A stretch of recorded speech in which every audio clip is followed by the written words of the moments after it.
And welcome, everybody. Welcome to the No Name Musicast. My name's Tim, and this is Joy. Now, at the very top of the show, we have something that we'd like to talk about.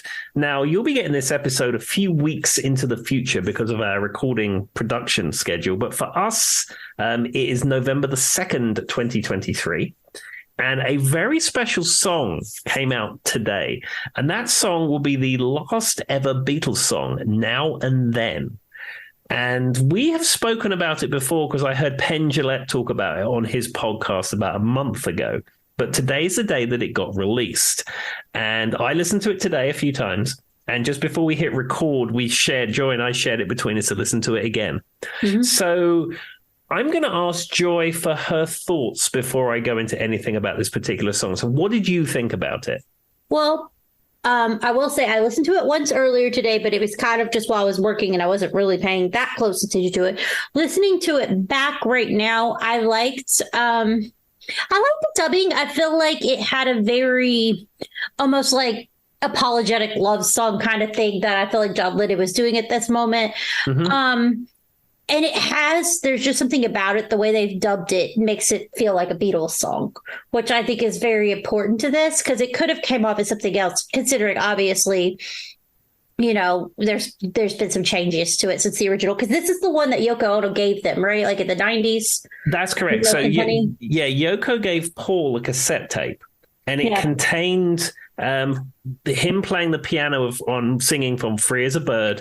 It also contained Real Love in the same thing, and it contained Now and Then. Now, the other two songs were part of the original anthology box set. Yeah. Anthology 1 and Anthology 2. And the original plan was for Anthology 3 to have Now and Then on it. But as I said before, there was too much TV static and noise on the cassette. And also the piano was too loud and it was drowning the vocal out. And at the time, the technology didn't exist to strip all those pieces apart.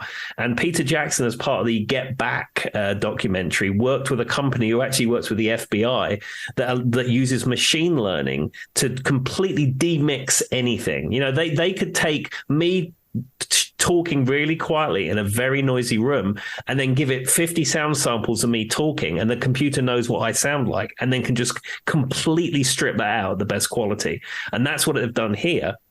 They've given the machine a bunch of samples of John singing and say, oh, that's John Lennon. Now pull it out of this. And then the machine learning pulls the vocal out and it is perfect. Yeah, it's got that wispy, melancholy kind of ballad sound, but the way the guitar picks up at certain places, it makes it sound like a Beatles song. Yeah, so all of the Beatles feature on this. Obviously, Ringo's on the drums, Paul is doing the vocals, and he's playing the bass. And the interesting thing, they have a documentary on YouTube that's about 12 minutes long about the making of this. And it does have George Harrison playing guitar. I believe he's playing rhythm guitar on it. The slide solo sounds like classic George Harrison playing slide guitar, but it's not. I believe it's Paul paying tribute to George Harrison because George Harrison hadn't actually done a slide solo on it, but George is playing guitar on this track. Oh, that's interesting. I guess I had assumed that he was somewhere in there, but I hadn't given it too much thought, considering obviously he's not available right now to do any redubbing. But I will say, Tim, this one made me happy. I think it's kind of sweet that Now and Then is the last song. It's a very sweet tribute to him. It's super interesting in the sense that it kind of went back to, did you listen to where they did the redub of Love Me Do as well, Tim? This? So what they've done is they're re-releasing the Red and the Blue albums, the compilations that they have in there. They're including this track on one of those. But yeah, you're right. The single, if you will, which is available on 52,000 different formats, obviously now, and 7-inch and 12-inch and CD and wax cylinder and everything like that. It contains Now and Then and a 2023 remix of Love Me Do. So it's like the very first Beatles single with the very last Beatles single. So sweet. And I like the title choices too. But I don't know how to explain it. But with this song, the guitar pickups, I think for me, are what makes it kind of a Beatles song. Sure, it does sound like classic Beatles. And the thing for me that makes it sound like Beatles is Ringo's drumming. I mean, many people have said over the years, oh, Ringo, he wasn't even the best drummer in the Beatles. But no, he's Ringo. And unless you have Ringo, it doesn't sound like the Beatles. And the way that he does his rolls, the way that he drums, that loose feel he has, it just makes it sound like a Beatles song. Well, and my thing is the people say this, I want to be like, are you a Beatle? Shut up. Just, you know what I mean, Tim? Unless you're a Beatle, I don't want to hear your opinion on their ability to do music. No, absolutely not. But I mean, it's we are lucky, when the anthology came out 25 years ago or longer, whenever that was, we now are getting new Beatles music. I mean, we will never, ever get new Beatles music again because this is it. There's none left. There's none in the vault. There's nothing. Nothing that we've not ever heard before outside of take 57 of Strawberry Fields or take 32 of I Am the Walrus or some, when they come out with these various box sets that have all these different takes and backing tracks and stuff. But as far as an actual new piece of music that no one's ever heard and a brand new song with lyrics you've never heard, this is it. You're never going to get another one of these. And we're lucky that we're living in a time where this happened. I mean, we were lucky that we got those two songs in the 90s. And look at us now in 2023, when all the Beatles themselves are in their 80s, they're releasing another song. Yeah. That's crazy. I mean, the only way I think it could happen is if somebody found something hidden in a box somewhere, I guess, again, but it seems highly unlikely. I think the amount of stuff they've drained out of their archive, I think there's nothing left. I mean, I said every time that Giles Martin does a fresh remix of the next Beatles album, and I said it has all those various takes and various backing tracks and various demo versions, we've drained everything. Yeah. But I said, as far as an actual brand new song that no one's ever heard, that's it. We've got nothing. No, I think you're right. I mean, my theory is highly unlikely, Tim. Yeah, I just remember back in the 90s, I had satellite TV and I used to watch a lot of MTV, which is the reason I got it. Mm-hmm. And even then, I was thinking to myself that, Free as a Bird was out and they made a video for it. And it's like, the Beatles are in the charts in 1995 or whatever it was. It's like, this is completely unreal. This was this band, legendary band that my parents liked. And here we are 30 plus years after the fact and they're releasing new music. And now we're 50 something years after the fact and they're still releasing new music. That's so random to think about too. And I wonder, as an artist to have something released posthumously, it's kind of just a weird concept as a whole. Yeah, I mean, what Paul said in the documentary is he said knowing John would have got a kick out of the fact that he was releasing music and working on his song. And another thing that Paul said is he said, as the Beatles, we was always pushing technology. Like Sgt. Pepper was the first album recorded on 2 4-track machines synced up. And, a lot of they were pushing a lot of that stuff back in the day. And he said he'd like to think if the Beatles were still around today, they would be the ones leading this technology innovations because that's what they were known for back in the day. So the fact that they were using state-of-the-art AI machine learning technology to release Beatles music, he said he thinks that's really cool. Yeah, I think that is really cool. I would feel like John Lennon would be someone who would enjoy this too, just get a kick out of it in general. Absolutely. Or alternatively, wouldn't it be funny if, for whatever reason, John Lennon just appears from a time machine and listens to it because it was crap, lads. I hated that song. I should have thrown it out. Well, we said he's notoriously not the nicest person in the world. So who knows? Who knows? Well, there we are. So that was the first piece of music news, if you like, here at the very top of the show. I had a couple of other things, and then I'm going to hand it over to you. Now, the big news, Joy, I don't know whether this is one of your music news items, so I don't want to steal your thunder if it is, but I saw this one come up and I thought of you. Okay. And it is New Kids on the Block are announcing a Magic Summer 2024 tour featuring Paul Abdul and DJ Jazzy Jeff. I saw the headline. This is not my music news, but I did see the headline. And I think the more interesting part about this is who they're touring with. It's kind of because they have They have went through it. They did like, I think, a tour, 2 or 3 years ago? Mm-hmm. And their tours are very dance heavy. And with their age, I'm curious to see, like, they're going to have to be doing some cardio to get in shape. Yeah, because they're probably a little bit older than me. They're probably late 50s, I would assume. All of the new, not quite so new kids on the block. Yeah, they're not quite new anymore. But I think it's right up that it's Paula Abdul and DJ Jazzy Jeff. Yeah, I think Paula, I mean, I don't really know the back catalogue of DJ Jazzy Jeff outside of a few songs that well, but Paula Abdul probably has a reasonable catalogue that she can perform. Certainly the Forever Your Girl album has a number of hits on it. I mean, it makes sense, though. They're kind of a dancey band. She's more of a dancer than she ever was a singer, honestly. And DJ Jazzy Jeff just probably could put on a good show. I mean, to be fair, my knowledge of DJ Jazzy Jeff just is what he did with Will Smith, mostly. Yeah. Wasn't him Boom Boom Shake the Room? Isn't that DJ Jazzy Jeff? I think so. Yeah, that's him. Okay. I mean, my brain just instantly said Boom Boom Shake the Room. That's all I could think of. But I mean, I always think of the song Summertime. Yes. That's one that comes to mind when I think of him. There we are. Well, New Kids on the Block is a like boy band that I'm probably more familiar with than any of the sort of retro boy bands that you know, simply because when they were out, I was around people who were super into New Kids on the Block, and I've probably seen their early 90s era concert video more times than I really should have because of that. I mean, to be fair, that's probably true. I was really young. I will say they were more of my older sisters because I was more of a Backstreet Boys and NSYNC person. But I'm very familiar with their catalog because my older sister was obsessed with it. So it's kind of a little bit of a genre, but I would totally go see it. I probably will go see it. If it comes anywhere near here, I haven't looked at any of the tour locations. I'd like to think they'll be selling a T-shirt that says NKOTB still hanging tough. If they haven't got a T-shirt that says that, they are wasting a sales opportunity. Yeah. I think you're right. Tim. Right on the money. There we are. Okay. Well, I have one more thing for you. And I just wanted to give a quick review of the Rolling Stones Hackney Diamonds album. So I ordered this on CD. If there's a really good new album or a new album I'm excited about, even though I can stream it on the Spotify whenever I want to when it's released, if I bought it on CD, I normally wait for it to come in the post before I listen to it. So I ordered Hackney Diamonds.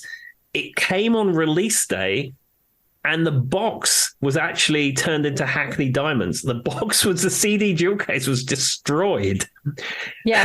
I mean, sometimes you order stuff from Amazon or the like, and the jewel cases will be cracked. And I've got loads of jewel cases. As a CD collector and an enthusiast, I've got so many of them. Mm-hmm. And so I normally I don't even bother sending it back. I switch it into a new jewel case, throw the other one away and move on. But this the corner of it was completely destroyed, and it had torn and folded the inlay card. So I was like, I'm going to send this back and get another one. So our friends at Amazon sent me another one. So I had to wait 3 or 4 more days for my replacement that wasn't turned into Hackney Diamonds. So I got it. So I've given it multiple listens, and I was very pleasantly surprised how good this is. Of course, as far as the Rolling Stones are concerned, there's only 3 of them now at this point. There's Mick, Keith, and Ronnie Wood, and they're really the only Stones. Charlie is no longer with us, and they never replaced the bass player. They've had a session guy for 30 years, but he's not an official Rolling Stone. He's a session player. The other interesting thing, you look in the credits, one of the tracks has got Bill Wyman on it, who was the original bass player in the Stones. Paul McCartney plays bass on one of the songs. And Charlie Watts does play bass or drums on one of the songs because that was a demo that they worked on with him prior to this album being released. Cool. But you put it on and it does sound exactly like classic Rolling Stones. And there are some really strong songs on there. I was very pleasantly surprised how good it was. Yeah. I mean, I think it's kind of cool that you have that variety of people on it. I don't know. I would have thought that, but it does adds probably interesting style choices to Rolling Stone songs. Yeah. Or are they play them exactly like they were originally written? I don't know. Yeah, and the other thing is Elton John appears on this as well. I forgot to mention that. He's on a track or 2 as well. That's a pretty big name to forget, Tim. I've heard of him. Now there are a few bits where Mick Jagger's vocals are auto-tuned, and if you listen to it, especially the opening track, when you listen to it and you hear his vocal, you think, yeah, you can tell it's been sweetened a little bit. But again, the dude is like 81 years old. I think we can probably have a tiny little bit of auto-tune for Mick if that's what's necessary. Yeah. I mean, give him a break, Tim. That's what I say. He's fine. He's not bothering us. And the album was produced by Andrew Watt, who seems to be the producer of choice at the moment. You know, he's worked with Ozzy and Elton John and Iggy Pop and Paul McCartney and all this kind of stuff. Oh, I mean, I've never even heard that name, but I'll take your word for it. Yeah, originally this album was started with Don Was, who was the guy who produced the very last Rolling Stones album, Voodoo Lounge. Oh, yeah, you mentioned him before. Yeah, and apparently they did a few sessions with him and it just wasn't gelling. So Don Was recommended Andrew Watt, and just with Andrew Watt, it was fantastic. Well, sounds like the guy's talented then. Well, there we are. So that's my very quick review of Hackneyed Diamonds. And I do recommend that you put it on your Spotify, or maybe like me, purchase the compact disc. Now, this album, without exaggeration, is available in about 30 different formats. There's even like the vinyl version. You can get it on regular vinyl and all the colors. And then there's like a Chicago Cubs version, which is like branded Chicago Cubs baseball team version, whatever that's all about. So what you're saying is I can get it on hit clips, Tim. That's what I'm hearing. I would imagine you can get it on anything you want. Hit clips, wax cylinder, anything you like, I think. Jesus himself will bring it to me. Whatever it takes. I hope that wasn't sacrilege. Anyway, moving along. Anyway, Joy, I understand that you have a couple of updates for us. I have one piece of music news that I talked to Tim about earlier this week, but I wanted to get his opinion on. So he probably knows that I'm going to bring up. And then one piece of personal mystery news. Okay. So the first one is this Garth Brooks album that's exclusively being sold at Bass Pro Shops. Yeah. I'm generally okay. So I actually like Garth Brooks. I think he's a talented artist. I like his music. He's a pretty kind of liberal-ish country star, so I kind of align a little bit more with him than somebody else. And Charlie loves Garth Brooks. Loves him, right? Mm-hmm. But I don't find Garth Brooks music to fit what I imagine plays at a Bass Pro Shop. So Tim was like, when I was talking to him, it was earlier this week, he goes, it probably is designed for people who go to a Bass Pro Shop. And in my mind, I'm sitting here thinking, okay, let's think about this. Do I need to go to a Bass Pro Shop and buy this to see if it sounds...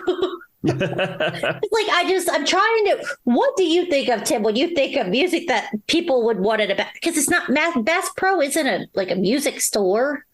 No, I mean, my point is that I think his target demographic. I know Charlie likes Garth Brooks, and you like Garth Brooks, and he is one of those country stars that does transcend some genres. And like you say, there's a whole demographic of people outside of the realm of country, much like Dolly Parton. Mm-hmm. Much like Reba McEntire, who would listen to Garth Brooks, who are not traditional country music fans. But that said, I do think his target demographic are the kind of people that would probably be shopping in a Bass Pro Shops. And by that, I mean people who live in rural communities, people who are into hunting and fishing and outdoor stuff and having a boat and, you know, kind of people who live in Southwest Virginia, shall we say. Yeah. I mean, I guess it's just weird to think that you're like, beside like your taxidermy wildlife stuff and your fishing display, it's just going to be a set of Garth Brooks CDs. Yeah, it's odd. But also flipping it on the other way to something completely different, and going back to what we was talking about the Beatles, Paul McCartney about 15 years ago, 20 years ago maybe, exclusively released his album through Starbucks. I remember that. Yeah, because for a time, Starbucks had like a record label where they would sell CDs in their stores. And then Paul McCartney did an exclusive deal with them to sell his CDs through Starbucks. Now, that was probably a demographic type thing. And likewise, AC/DC exclusively released their album through Walmart. And I know Walmart used to sell CDs at least. So it was just like a store exclusive. But, an artist exclusively releasing music through a particular non-traditional retailer isn't necessarily something that's never happened before. Yeah, I guess you're right. So for those who don't know, this is going to be, it's called Time Traveler, and it is a box set. It's available on the 7th of November. So by the time you hear this, it's probably already out. And it says his exact words is, it's something for every era of country music. Okay. Whatever that means. So I'm curious to see, though, because I'm sure it'll be uploaded and I can find it on the YouTubes or the Spotifys or the hit clips, because I'm not going to Bass Pro. No, I don't. Well, in fact, I don't even know where the nearest Bass Pro Shops is around here. I think it would be probably like Gatlinburg, somewhere in Tennessee. Isn't there one in? I know there's one in Gatlinburg, because it's just as you come off the interstate heading towards Dollywood, near the massive gas station. Yeah. But isn't there one in Withville? I have no idea. I could be completely wrong with that. I thought it was near the Harley place. But anyway, for our international listeners, that is completely irrelevant information. But I don't know. It's an interesting thing. Now, Garth Brooks has an exclusive streaming agreement with Amazon Music. You can't get his music on any streaming platform apart from Amazon Music, because he has an exclusive deal with them. I don't know if you knew that. I did know that, because there's certain songs I've tried to hunt down from him.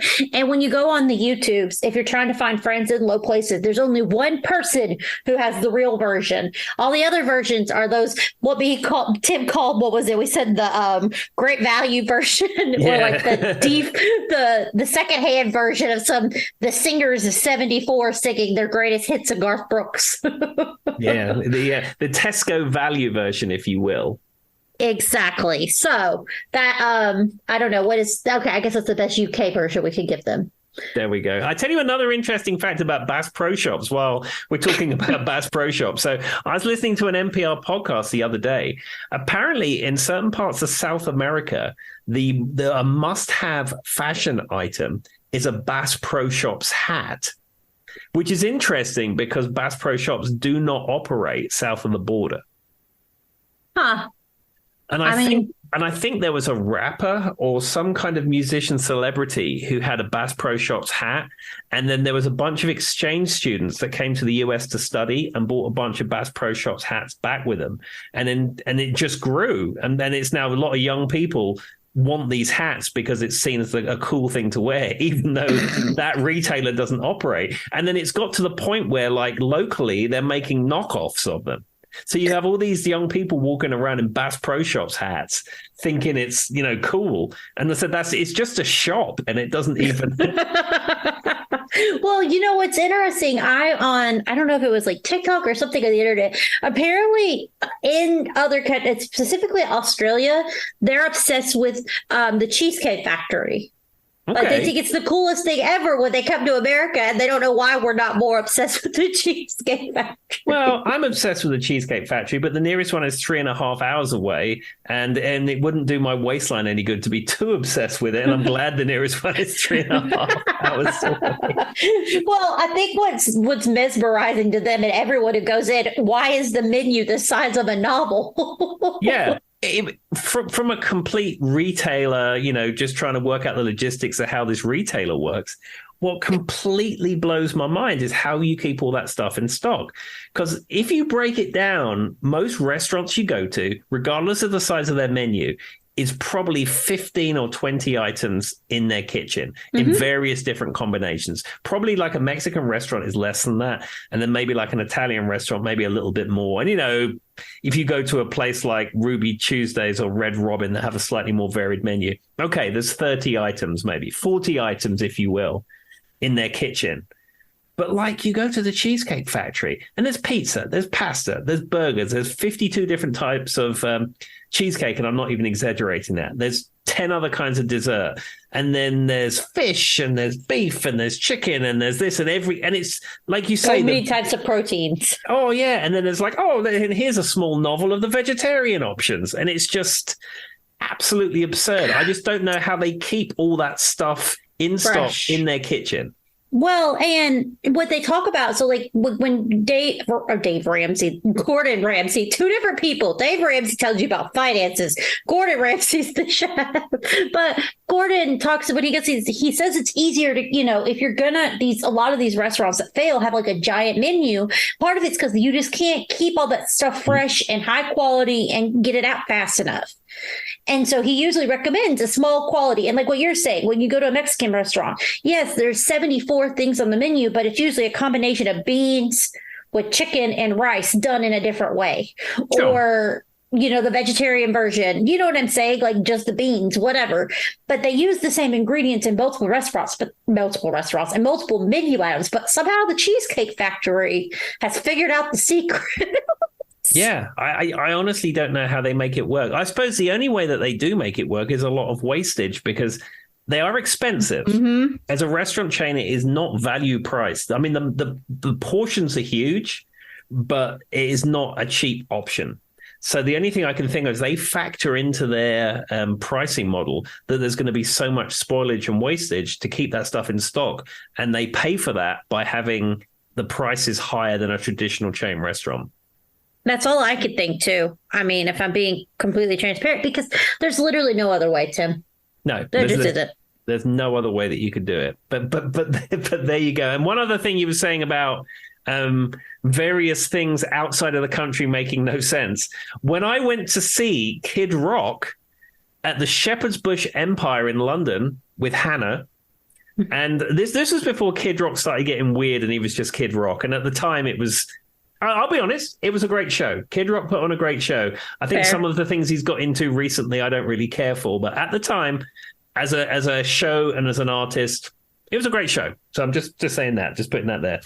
But we go to the Shepherd's Bush Empire in London to see Kid Rock in London. Now, of course, London is a cosmopolitan city, and you have people from all over the world that live there, visit there, etc., etc. But we are in London. Anna said to me, this is the most amount of John Deere hats I've ever seen in one place in my life, bearing in mind I'm from Southwest Virginia. So random.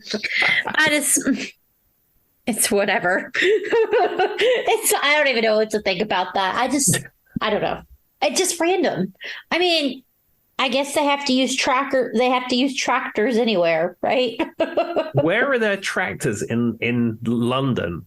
I mean, there are rural places in England and there are farms. So there's farms. There's not a lot of farms near the Shepherd's Bush Empire or anywhere near there. They drove in on the tractors to see the show, Tim. Gosh. Oh, I honestly don't know. I was confused by this as well.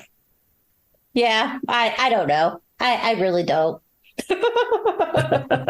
Your guess is as good as mine, Tim. But anyway. But there we go. Okay, so that's the opening of the podcast. Now, this week is Joy's topic. I don't know what she's picked, but she's excited about it, and she's done all her research. So over to you, Joy.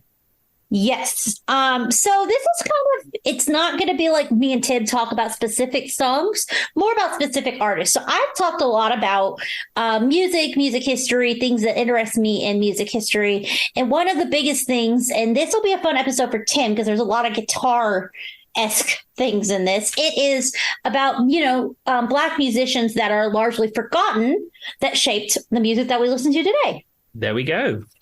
So I'm going to start with one that I'm hoping Ted is familiar with because he is notorious for making, he is known for developing that kind of boogie sound that guitarists talk about. He was very popular and prolific with a lot of UK well, it's boogie bass. Let me restate that. But he was very popular, prolific with a lot of UK-based singers, and they talk about him as being influential.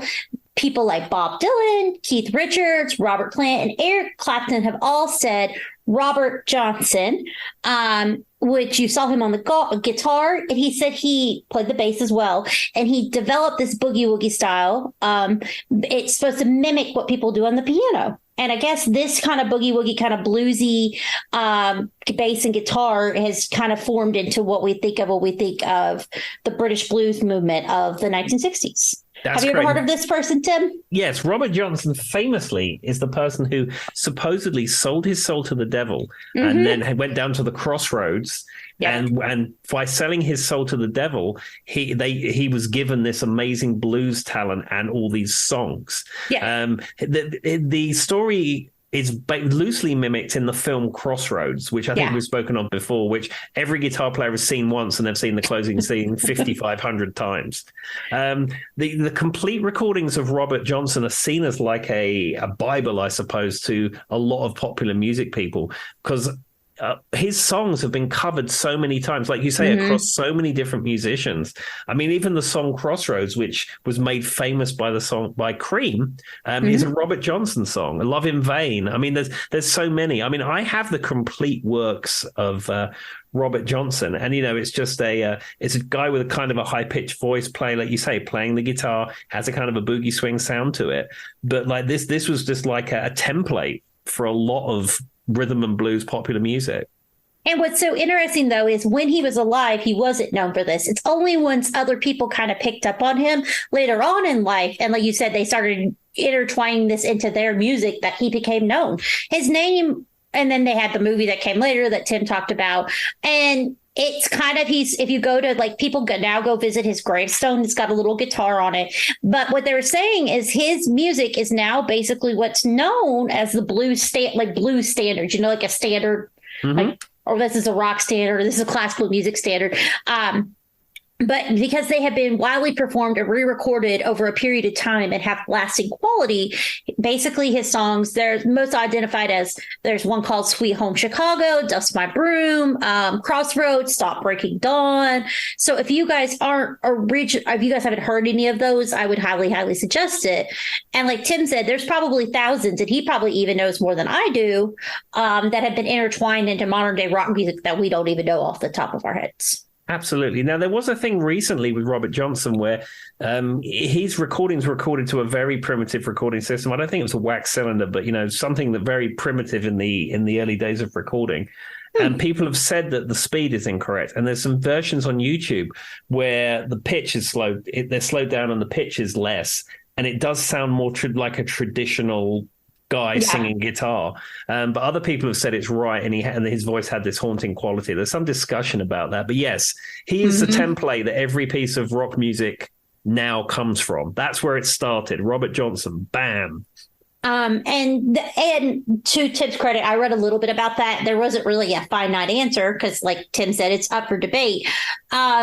I thought this was an interesting thing about him, too. Chuck Berry actually adapted that pattern that we're talking about on the guitar for Rollover Bacon. Yes, the dog's name's Bacon, everyone. Rollover Beethoven. Oh, that classic, Rollover Bacon. Johnny B. Good. I was trying to think of songs, and I'm sure it's definitely still a 4x4 kind of meter sound to it. It just sounds more bluesy. Yeah, absolutely. Anyway, so he was the first of many. The next one we're going to talk about is an artist that I kind of have a personal connection to. And by personal, it's not that it's not like I was around when this guy was around, but it is Fats Domino, which I'm sure you guys have all heard. He is a pianist and a songwriter. Started performing in bars in New Orleans when he was 14 years old, which I thought was crazy. Wow. He was a pioneer of rock and roll. He's one of the biggest stars of the 1950s and the first R&B singer to gain popularity, they say generally everybody, with white artists. Oh, my Lord. I quit, Tim. White audiences. In 1949, his song The Fat Man is widely cited as the first rock and roll single of all time. There we are. I mean, yeah, Fats Domino. I mean, a lot of people know him from the song Blueberry Hill. It's probably his most well-known work.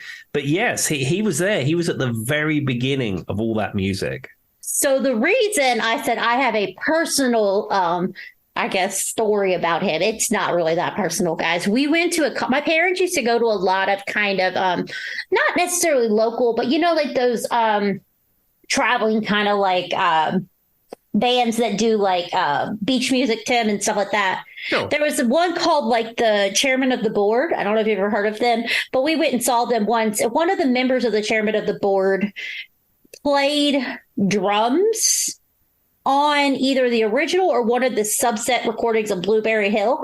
And I talked to him once, and that was when I was learning to play the drums. And he gave me some advice on a DVD to watch to help me learn to play. It didn't help because I'm a really bad drummer, but that's my story. Well, that's good. It's just advice. They're just trying to point you in the right direction. I mean, to be fair, I don't imagine that even if he had pointed me in the right direction, I would have got very far. You can't have, so for those who don't know, spoiler alert, I have, we joke about my kind of hitting and clunking around. I've told Tim as an adult, I got diagnosed with a disorder called dyspraxia, which basically means I have zero hand-eye coordination. So I don't think it was ever going to happen for me, Tim. Yeah, I think maybe that was against you when you was wanting to learn the drums. I think possibly. It's weird the way it comes up though, Tim. So like, and some people with dyspraxia can't tie their shoes. But then on the flip side, some people with dyspraxia struggle with things like me, I can't ride a bike. But I can rollerblade and I can roller skate. It just comes in different things. And I think some of it is because it's a coordination development disorder. So like I started roller skating a lot younger than I started riding a bike. So maybe that's why. I don't know. I'm not a doctor, obviously, but that's my theory. Yeah, I mean, I'm all right. I haven't ridden a bike any great distance for literally decades. However, about 4 Christmases ago, we had a thing at work where we was putting together gifts for local children, needy children. And, people were donating gifts, and then you put the gift. I think, Joy, you was part of that, if I seem to remember when I worked with you. I was over the whole thing. There you go. There we are. So somebody had donated a bicycle. So I thought, do you know what I'm going to do? I'm going to ride this bicycle down the corridor at work. Like you do. And that's the last time I went on a bicycle. And I seem to be able to still do it. I witnessed this. He did ride one of those bikes that got given off to a kid from the company that donated them to us. Well, I had to test it. I don't want a local needy child having a substandard bicycle that doesn't work. I had to road test it. I mean, it was about 3 seconds long, so yeah, but I didn't crash and burn. It's fair. At least you didn't somehow run into me. That sounds like something that would have happened. I can see us explaining that one to the powers that be why you ran me over with a bike. Well, I did want to say one little more thing about Fats Domino before we move on. I thought this was a cute quote from Elvis Presley. You've probably heard of that guy. He was cited as saying Domino is a huge influence and once told a crowd in Las Vegas, let's face it, I can't sing like Fats Domino's can. I know that. There we are. I mean, even the king of rock and roll knows that he is the business. Now, this is somebody I'm pretty sure has come up before. This is a female, because we can't be without our females. This is Sister Rosetta Thorpe. Yeah. Now, this is somebody I think we've spoken of previously on the podcast. And she is somebody who was forgotten for decades and decades and decades. And then she was posthumously put in the Rock and Roll Hall of Fame for her influence and her guitar playing skills and her songwriting and all that kind of stuff. Exactly. So she created kind of a prototype for what guitar playing in rock stars looked like for centuries. She became popular in the 30s and the 40s with gospel recordings mostly, and a use of a very heavy distortion on her electric guitar. And she had a very kind of spirited stomp and shout performance. That's super interesting if you listen to it. And she's very often referred to as the godmother of rock and roll, or I've heard the original Soul Sister was another one I kept seeing. And basically people from all walks of life have said she influenced her, but the most popular ones that came up were Elvis, Little Richard, Johnny Cash, Jerry Lee Lewis, and even Tina Turner and Aretha Franklin. Yeah, I mean, I've gone back and listened to her music because I wasn't really that aware of her. I think I'd heard the name in a guitar magazine, but it's not someone I was really aware of. But when you go back and watch some of the videos of her and listen to some of her music, it's like, yeah, where was this person? Yeah. And she lived, see, and in my mind, I don't think I realized she was alive during the 70s. Like I know so she was born in 1915, but she passed away in 1973. And she actually went on a world tour with Muddy Waters in 1964. And they even went to Manchester. And I don't know why. This is probably incredibly American and one-sided to me, but I just wouldn't have thought of her doing like a world tour and being in Europe. I don't know why. I don't know. I mean, when did you say it was 1970? This was in the 1960s. I don't know what year that was, but she lived in 1973. Okay. I mean, in the 60s, it wasn't uncommon for American artists to come over and tour. And they often would do a package tour. Yeah. Where you'd have 3 or 4 different artists all on the same bill. Sometimes even with the genres would be very different. That kind of package is the same kind of environment that created the Monkees and Jimi Hendrix on the same bill. It's like that they used to package all these like disparate artists together. So the fact that she was coming to the UK and playing in Manchester isn't anything unusual. I don't know that I think it's in my mind. I just thought I thought she was a little bit older than that because of like how long because she was born in 1915. I didn't associate her still playing in the 60s. To her credit, that means she was really good and still playing pretty much up until she passed away. But yeah, she's just known as a pioneer. I think me and Tim kind of have talked a little bit about her, so I'm not going to spend too much time, but it wouldn't be this episode if we didn't bring her up.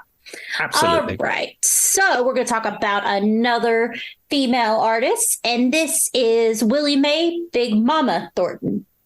Have you heard of this person, Tim? Yes, I'm not an expert by any stretch on her, but yes, I've certainly heard the name. So this is the one who recorded. So on the topic of people who influenced Elvis, his 1956 hit Hound Dog was originally recorded and popularized earlier by Thornton. And I think we may have kind of talked a little bit about this. So her version sold 500,000 copies and spent 7 weeks at #1 on the R&B charts. Sadly, she received no royalties from Elvis's version. Oh, that's terrible.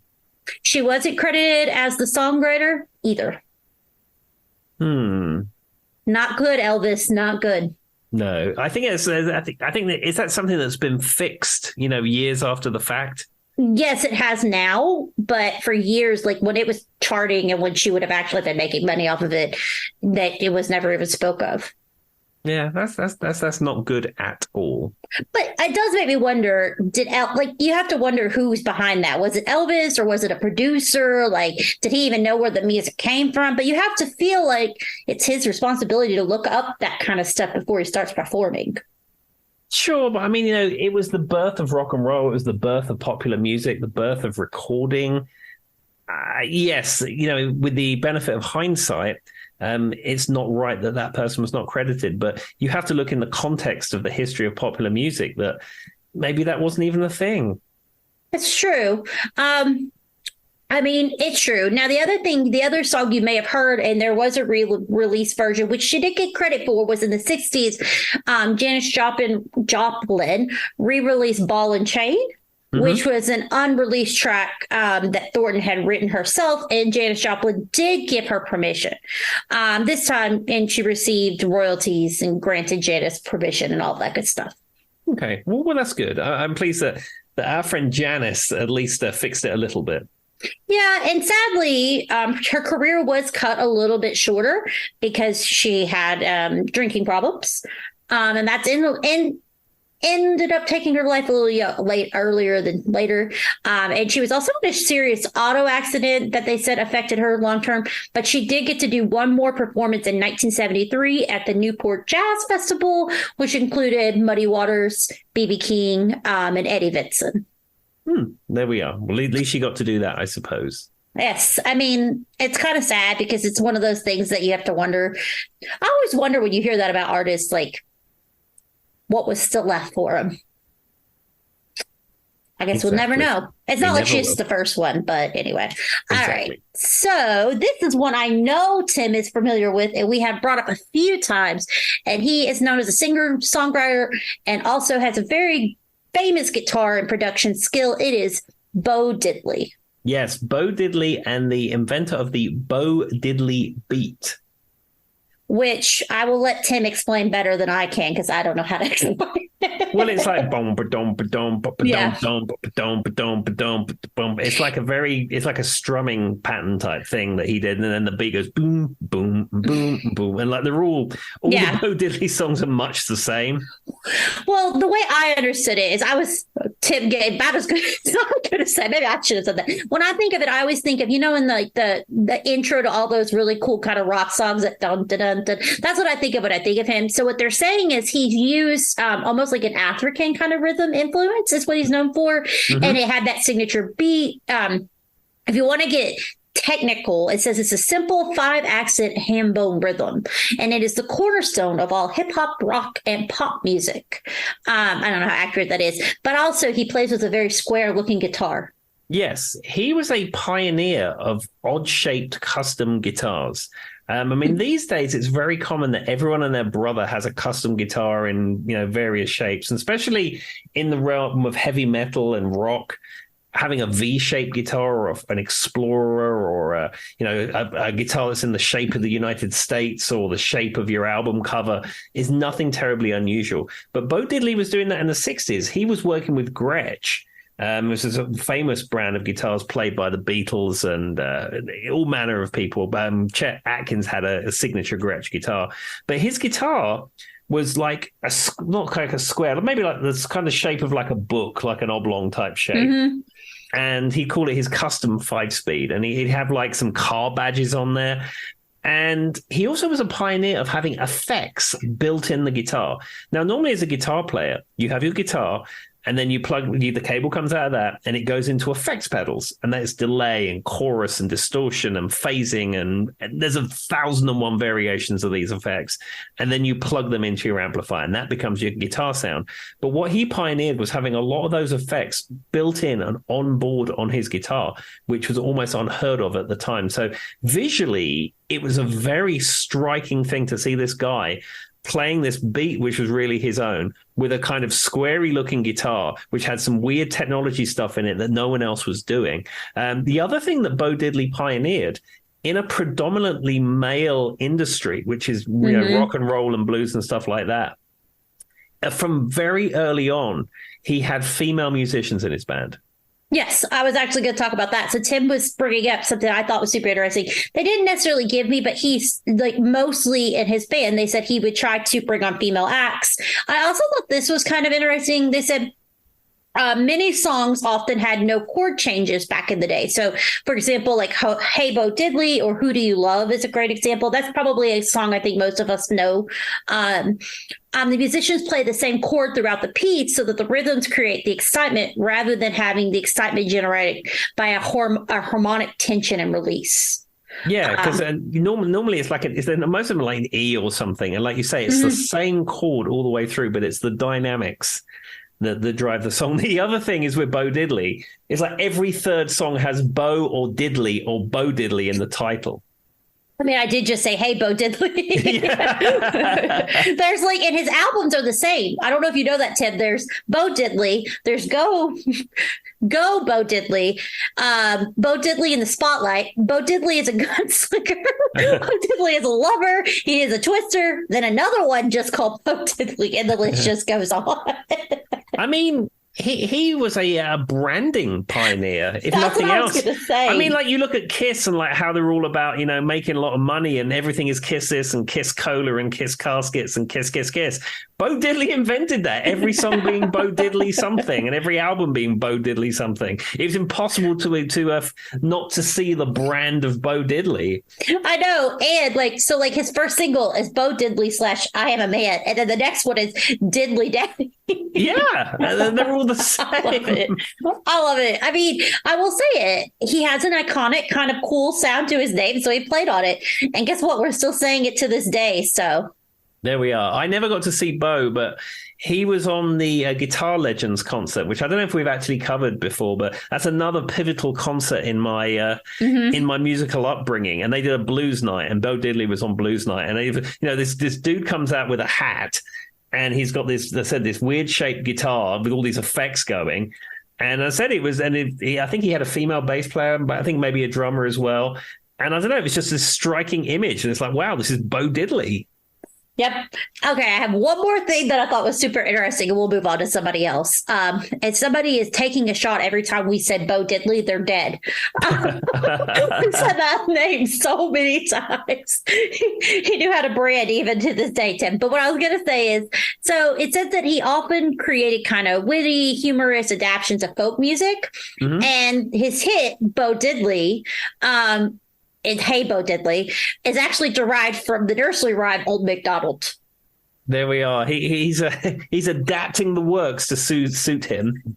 You know what's so interesting about that, and the reason I wanted to bring it up, Tim, is we talk about on this podcast, and everybody who's into big music kind of likes to talk about music. We as humans are very, very simple in what we like. We have like patterns and progressions, and the way that's why like singers like Dolly, I talk a lot about those kind of almost they don't have to strain to do it. It's easy on the ears. So we like these 4x4 patterns, and he realized that, and he just played on that from a nursery rhyme. There we are. I don't think Bo Diddley was his real name. Is it something McDaniel? Let's see. I'm sure it's at the top of this. Hang on. Wow, it is McDaniel. It's Ellis Otha Bates McDaniel. Yeah, Ellis McDaniel. I knew it was McDaniel was his real name. It's a heck of a name. And he's cited as influencing artists, including Buddy Holly, which I think is probably the most famous, the Beatles, the Rolling Stones, the Animals, George Thorogood, Syd Barrett, and the Clash. There we are. I could believe that. Oh, yeah, 110%. Come on. All right. So the next one was one that I was not as familiar with I'm surprised I was not as familiar with this person as I should have been. This is someone named Leslie Riddle. Have you ever heard that name, Tim? I would be shocked if you haven't. No. Well, his story is going to make sense, and I'm glad I'm bringing it up because there's a lot of familiar names associated with him. And so talk about somebody who is forgotten and washed out of history. So born in 1905, Riddle took up guitar as a young man after an injury while working at a cement plant. He had to have his right leg amputated, which sounds absolutely terrible and one of my biggest fears in the world. I feel like if they told me they were going to have to cut off a limb, Tim, I just feel like kill me. I just don't know that I could do it.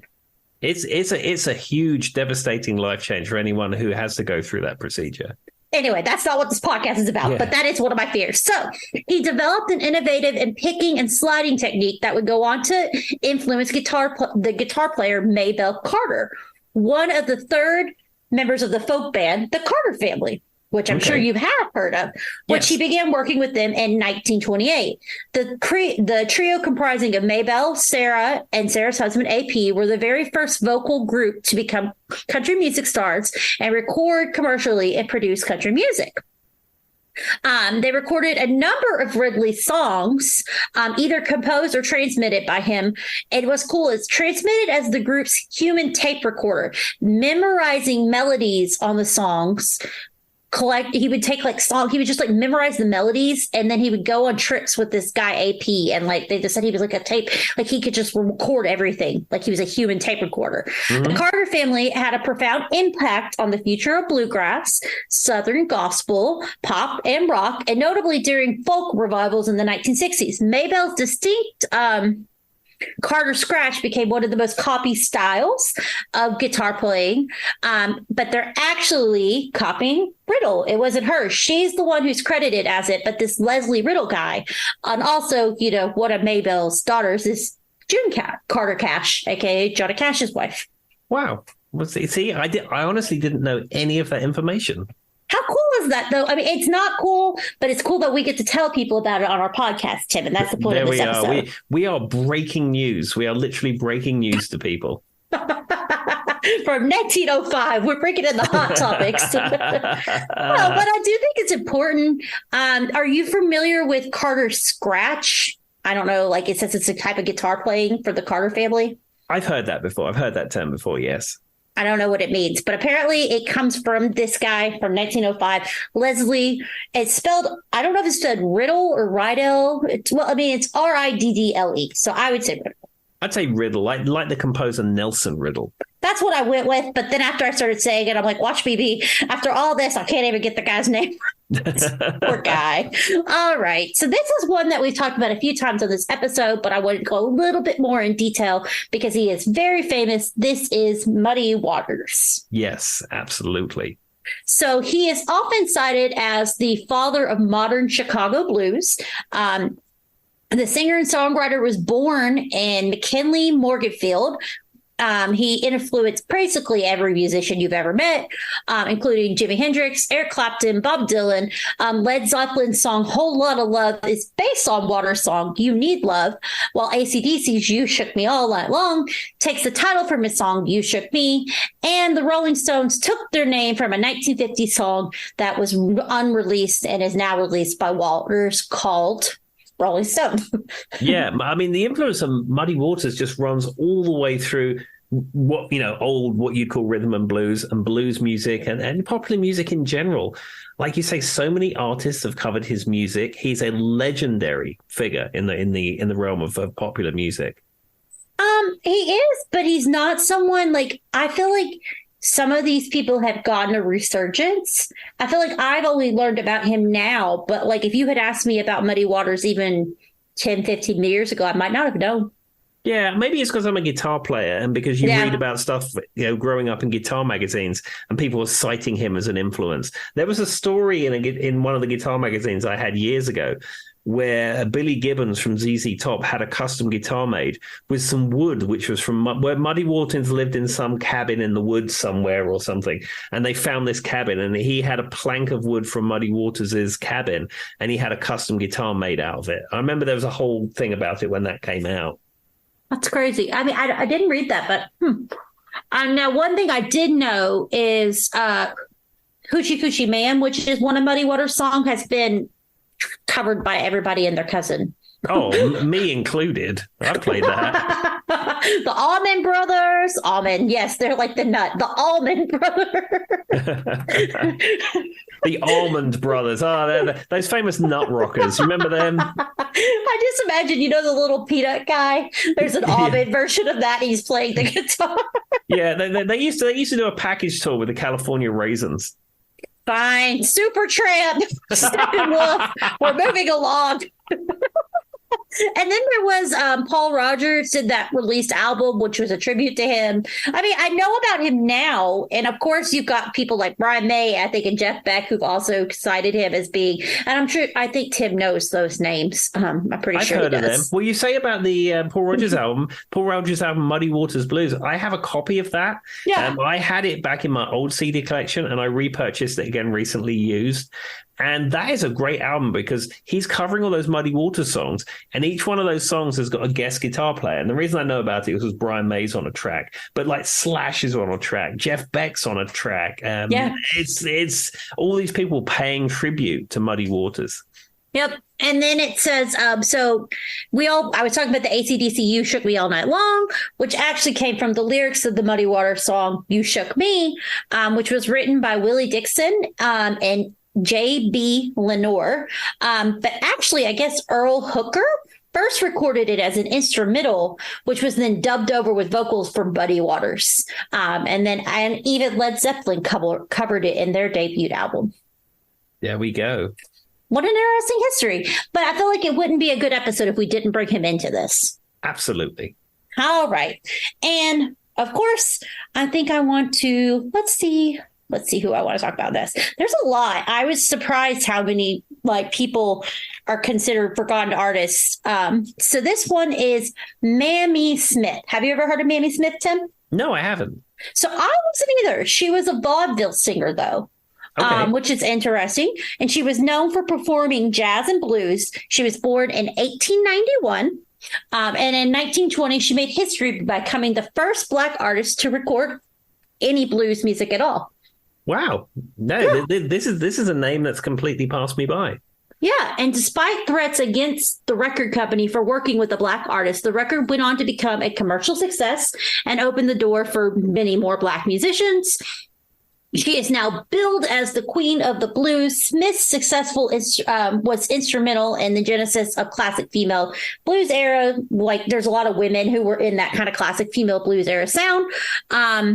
known for featuring, a female singer with like a pianist, right? There's always that like female singer of the pianist, or a small jazz ensemble. The sound popularized the 12-bar blues, a predominant chord progression in popular music in the United States, which I'm familiar with. Her contemporaries included like Ma Rainey, Bessie Smith. And so she also increased and used those, like they like to use those improvised melody. I'm trying to say melody, but with an IC at the end. Are you looking for melodic, Joy? Yes. I don't know why I can't speak lines. So how they like do like the I don't want to say scatting. It's not that. It's more of like kind of like where they almost like took creative liberties in their singing, and unusable phrasing, altered emphasis, maybe going against the rhythm instead of with it. Like these female artists would do that, with wails, groans, shouts, moans, all that kind of stuff. She was apparently the first woman to start that. There we are, a pioneer that I had not even heard of. And I don't know why that was so hard for me to say. I feel like people out there are like, is Joy having a stroke? Like, is her eye twitching, Tim? You should check on her. Anyway, guys, I'm not having a stroke, even if it might have sounded like I was there towards the end. All right. So we've got, how much more time do you think we have, Tim? Do you think we can do two? Yeah, a couple more. They do a couple more. 2 or 3. I got 3 here I'll go with. So we will start with another female, and I'll try not to sound quite as intense. This is Mahalia Jackson, which I was not familiar with either. Yes, this is a name I've most definitely heard of. Oh, well, you're doing better than me because I didn't. She's a gospel singer. Yes. She reached Tim does have a thing for gospel music, for those who didn't know. Yeah, I like... I'm not a religious person by any stretch, but I do like some contemporary gospel music. And I don't really know the kind that I like other than it's the gospel music they play at the House of Blues Gospel Brunch. And whatever that is, where it has great singers and these really powerful songs with people real passionate performances, and the bass player always has a 5-string bass. Whatever that genre of music is, I love it. I love how this literally sounds like every artist I've talked about on this. You literally just described the females I was trying to talk about mixed with like a Bo Diddley guitar line. Well, it seems to be in the kind of contemporary gospel that I like. They have very strong backing singers as well as a very passionate lead singer. And it's hard for me to describe. If you go on the Spotify and put classic contemporary gospel, it's that's what I like. Well, there you go, guys. I am not. I don't know what that sounds like. I'm going to have to Google it. But apparently, so with that being said, this Mahalia, how do you say her name, Tim? Am I saying Mahalia? It right? Okay, Mahalia Jackson, then I said it right, was a gospel singer that reached nationwide recognition in 1947 when her song Move On Up a Little Higher sold 2 million copies. Have you heard this song, Tim? I think I probably have. I didn't recognize her name or the song, but when I went on the YouTubes, the Spotify's, the hit clips, it's definitely familiar, Tim. Yes, I found it on hit clips, everybody. I don't know why. That's just going to be my ongoing joke. It's because the silly part about it is it's the worst sounding version of any song if you listen to it on a hit clips. I have never heard a worse sounding. Well, as I've said before, there's a guy on YouTube called Techmoan. His name is Matt. Yeah, and he does lots of technology reviews, but he does do a lot of classic technology, and especially formats as well. He's had CED discs and laser visions and DCC digital compact cassettes and mini disc and stuff like that. But he did a whole series on hit clips. And he said it is probably, outside of Wax Cylinder, the worst quality music format that music's ever been released on. Because one, it's only 58 seconds or 60 seconds or something you can get on a hit clip. It's mono, and it's like a 32K digital file, and it's like telephone quality. It really is. I can remember what I got, and I think the first one I had was Britney Spears' "Hit Me Baby One More Time," and it sounds like when you like recorded it literally sounds like when you would take your cell phone and record the radio, but the radio was literally like choppy and like terrible when you were recording it. That's what a hit clip sounds like. Yeah, if you're listening to AM music radio and you're doing an air recording, as Joy says, and then do it in a not a terribly good room with some background noise, that is what a hit clip sounds like. On an old Nokia cell phone. Oh, you leave Nokia out of this. Anyway, so when her song Move On Up sold 2 million copies, it reached number 2 in the Billboard charts, which was a first for gospel music. So she was able to reach number 2, not just on the gospel charts, but on like pop music, rock music, whatever you want to call it. And that was huge. She was the first gospel singer, regardless of race, to ever do that. She was very passionate, like we were saying. She had stage presence, very extensive impersonational skills, and she is credited with influencing people like, and these are artists who have said that she influenced them, Donna Summer, Aretha Franklin, Mavis Staples, and Ray Charles. There we are. Fantastic. So there we go. All right. Let's see. This one has a cool name, so I'm going to go with him. Okay. And you'll know this song. It's Screamin' Jay Hawkins. Have you ever heard that, Tim? Yes, I have. This is an artist which has that song that comes out every single Halloween. And that's why I wanted to do it, because for those who don't know, Halloween just happened for me and Tim 2 days ago. Yes, indeed. It's I Put a Spell on You. Yeah, that is the big track. Every time you pull up a playlist with Halloween songs on it, that one is always on there. And to be fair, it's been redone like 37 times by so many different artists. Without a shadow of a doubt. Have you ever seen pictures of Screaming Jay Hawkins? Yes, because I mean, I've seen the album covers with him on, yes. He takes the whole Halloween-y stage presence thing very, very high. Yeah, it's very much a pioneer in the theater of rock and roll. So what they kind of credited him as is they say he's a singer, a songwriter, a musician, an actor, a film producer, a boxer, and he is known for his powerful operatic vocal delivery and wildly theatric performances with his songs I Put a Spell on You, including like those, what is it called? Basically like witchy type things, props on stage. Mm-hmm. And they said he was the early pioneer of almost shock rock. Yeah, I can see that because I mean, I've just Google searched Screaming Jay Hawkins and I'm looking at the pictures of him, and yes, if you're talking shock rock, I mean like Alice Cooper and like Gwar and all that kind of stuff, really it got nothing on him, bearing in mind that he was out in the 60s. I mean, it's all going on in these pictures. And this is a horrible quote. I don't support it, but it did make me laugh. It says, Screaming Jay Hawkins is what happens when you get so liquored up you accidentally invent metal. I don't know why. It's when you Google it, Tim, it comes right up, and I keep looking at it. It makes me laugh. Yeah, I mean, look at these pictures. He's more metal than a lot of metal. Now, Mr. Screaming Jay, I guess he actually lived till 2000. Says he was born in 1929 and passed away on February 12th, 2000. There we are. Long life. I guess it's only 70 years, actually.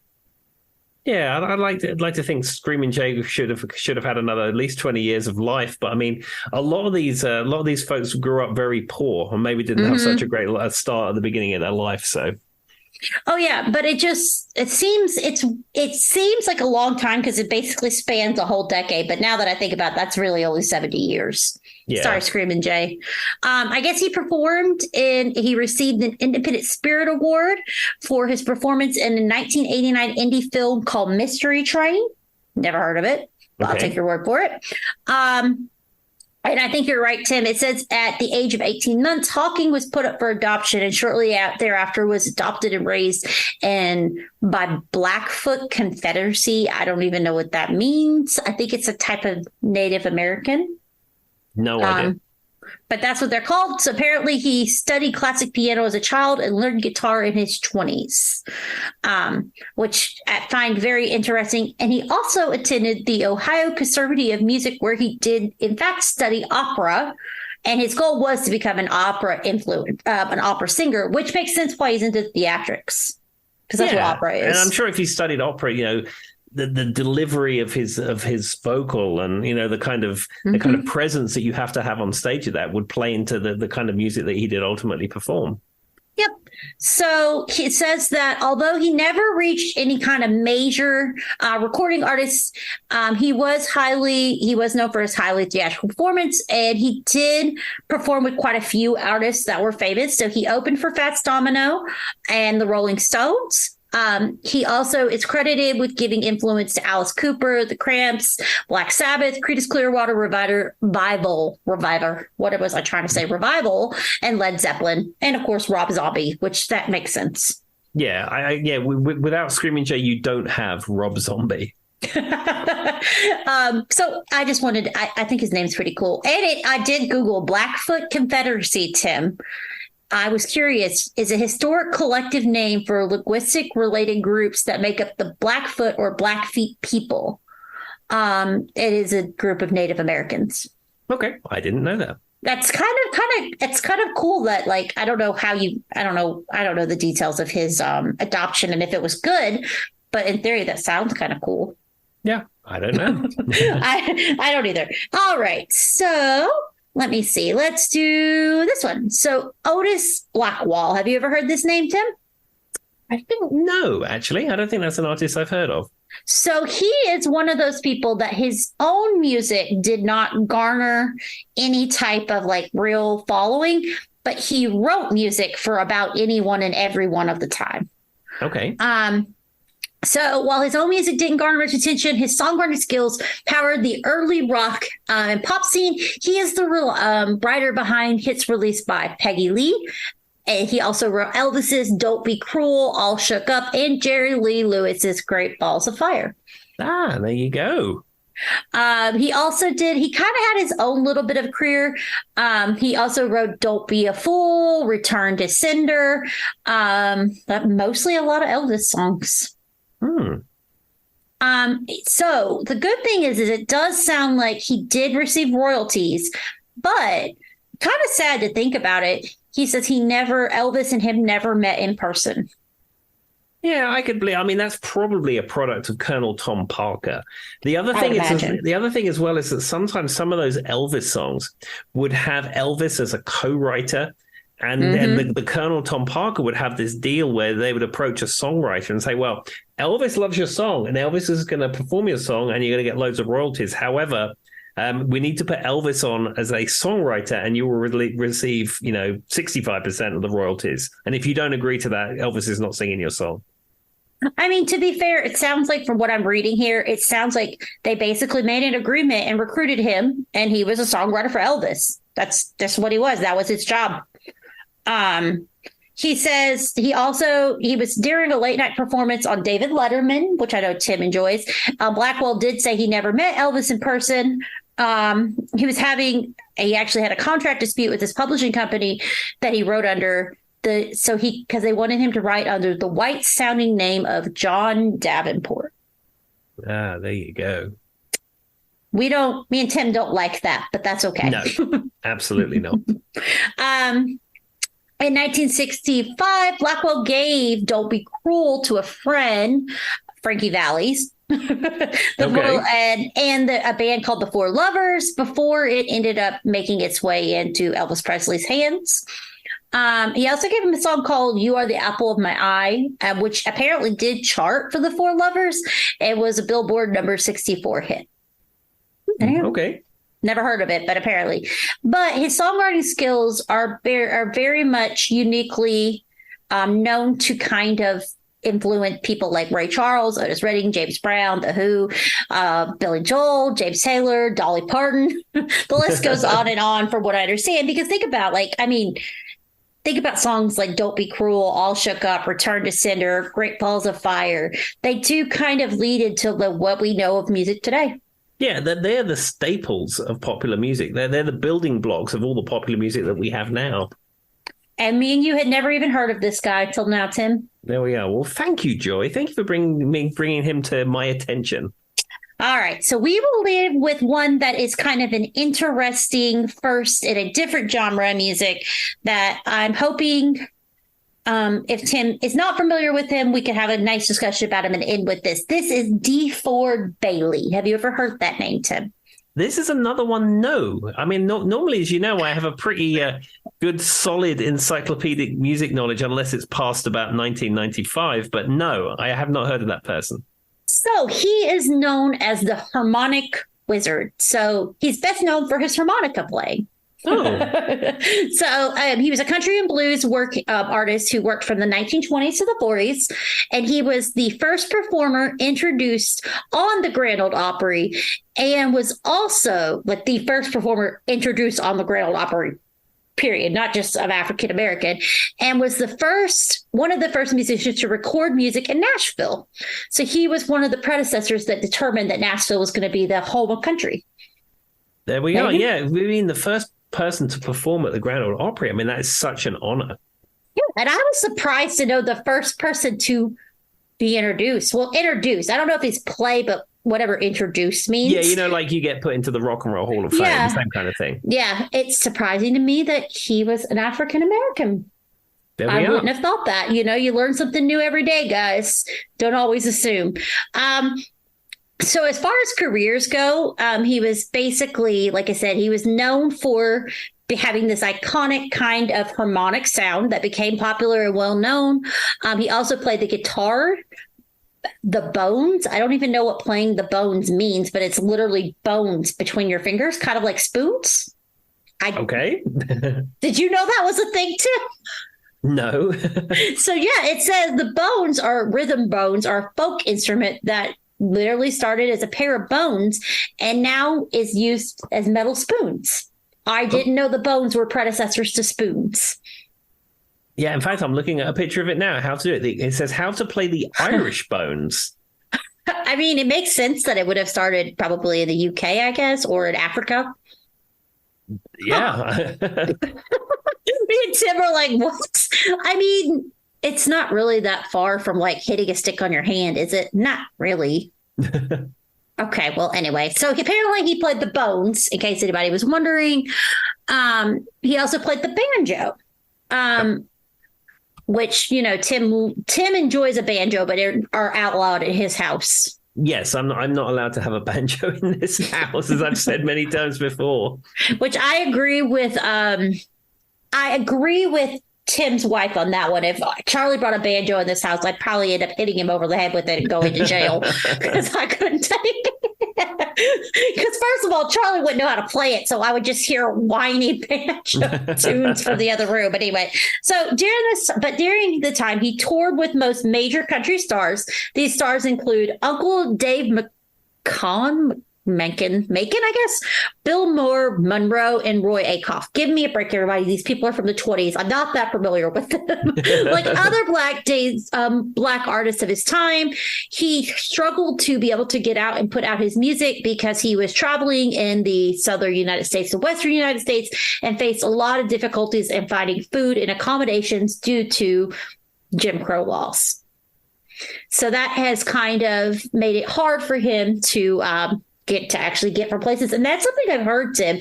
And you don't really think about these things. And I'm blessed that I don't have to think about these things. But I've heard from even people from the 60s, like even people that, we talk about in the Motown world, that they literally struggled when they were traveling to perform their music because people wouldn't give them a hotel room.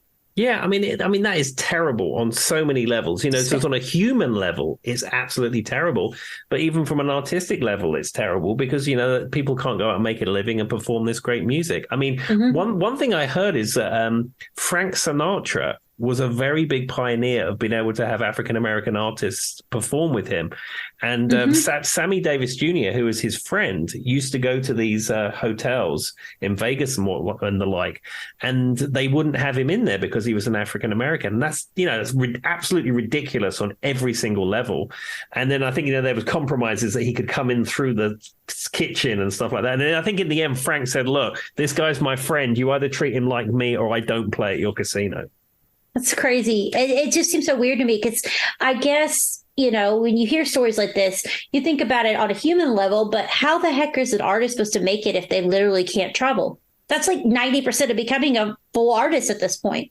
Sure, absolutely. But I mean, even outside of, music, and we love music, and music's super important. Just as human beings, it's absurd. It's disgusting. But anyway, so he was basically, they say he was fired from WSM in 1941 because of the life-sinking conflict between BMI and ASCAP, which prevented him from playing his best-known tunes on the radio. And then because his tunes weren't getting played, he then got let go from the Opry. And effectively that ended his performance and recording career. But he is still known in himself. This is himself. He called himself Black Hillbilly Music. Family members his family members, he said, when he was a kid, played a variety of instruments. He has a grandfather who was a local known fiddler in Smith County, Tennessee. And he said and that's just how he learned to play. And I find that most of these artists that you hear, it's either they learned to play because their family were musicians or they learned in the church. Yeah, it seems to be. Whereas me, I didn't learn to play music from the church, and no one in my family plays music. I don't know where that came from. Well, if you go back and listen to me and Brady's episode, you could hear about my church band. There's a lot to unpack in that moment. But anyway, I don't know where Gone Fishing, a Christian tradition, went, but I don't ever want to think of it. My eye twitches. But to their credit, Tim, that is where I started learning to read music. So, I mean, piano lessons in church. There we are. It set you in good stead. I thought you were going to be like, it's a tale as old as time, because it's like, how many people on here do we talk about? That's what they're known for. That's where they got started. He was thankfully inducted into the Country Music Hall of Fame on November 15th, 2005. And there's a tribute garden at the George Washington Carver Food Park in Nashville for him. There we are. Well, I'm pleased to see that he's been honored in some kind of way. All right. Well, that is where I'm going to leave it. Do you have anything for the people, Tim?